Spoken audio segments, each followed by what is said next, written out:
दोस्तों, गोयनका हाउस में इस वक्त ऐसा तूफान आ गया है जिसने पूरे परिवार की जिंदगी हिलाकर रख दी है।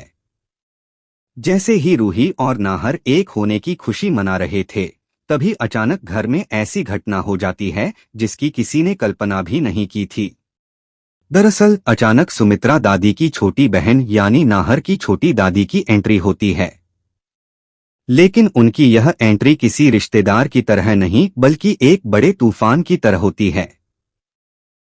वह बिना किसी सूचना के सीधे गोयनका हाउस पहुंच जाती हैं और आते ही ऐसा व्यवहार करने लगती हैं जैसे इस घर पर अब सिर्फ उनका ही हक हो। घर के सभी लोग हैरान रह जाते हैं। नाहर उनसे पूछता है कि आखिर वह अचानक यहाँ क्यों आई हैं। लेकिन उनका अंदाज बेहद सख्त और दबंग होता है। वह साफ शब्दों में कह देती हैं कि अब इस घर में वही होगा जो वह चाहेंगी। इतना सुनते ही पूरे घर का माहौल बदल जाता है। रूही शांत तरीके से उन्हें समझाने की कोशिश करती है कि इस तरह अचानक आकर हंगामा करना ठीक नहीं है। लेकिन वह किसी की भी बात सुनने को तैयार नहीं होती। और तभी कहानी में सबसे बड़ा झटका आता है। गुस्से में आकर वह रूही और नाहर का सामान उठाकर घर के बाहर फेंकना शुरू कर देती हैं। यह देखकर पूरा परिवार स्तब्ध रह जाता है। किसी को समझ ही नहीं आता कि आखिर यह सब हो क्या रहा है।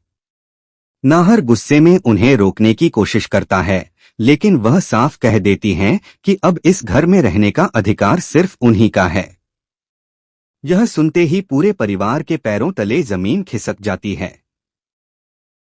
कुछ ही पलों में हालात ऐसे हो जाते हैं कि रूही और नाहर का सारा सामान घर के बाहर पड़ा होता है और पूरा परिवार बेबस होकर यह सब देख रहा होता है। नाहर की दादी की आंखों में आंसू आ जाते हैं। उन्हें यकीन ही नहीं होता कि एक दिन ऐसा भी आएगा जब उन्हें अपने ही घर से बाहर खड़ा होना पड़ेगा। उधर नाहर का गुस्सा बढ़ता जा रहा होता है, लेकिन रूही उसे शांत रहने के लिए कहती है। रूही समझ जाती है कि अगर अभी गुस्से में कोई कदम उठाया गया तो हालात और ज्यादा बिगड़ सकते हैं। वह पूरे परिवार को हिम्मत देती है और कहती है कि यह मुश्किल समय जरूर है, लेकिन वे इसका रास्ता जरूर निकालेंगे। इसी बीच रूही एक बड़ा फैसला लेती है।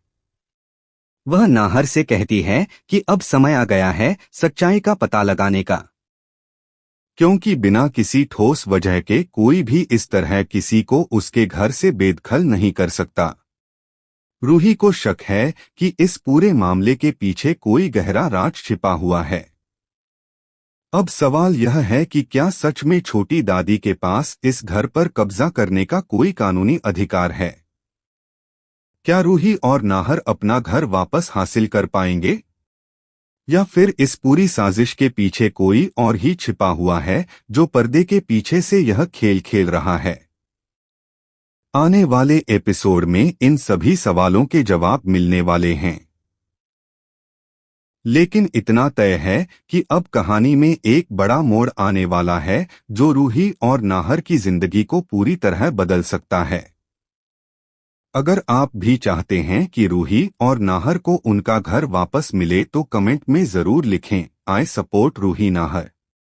वीडियो को लाइक करें और चैनल को सब्सक्राइब करना बिल्कुल मत भूलिए।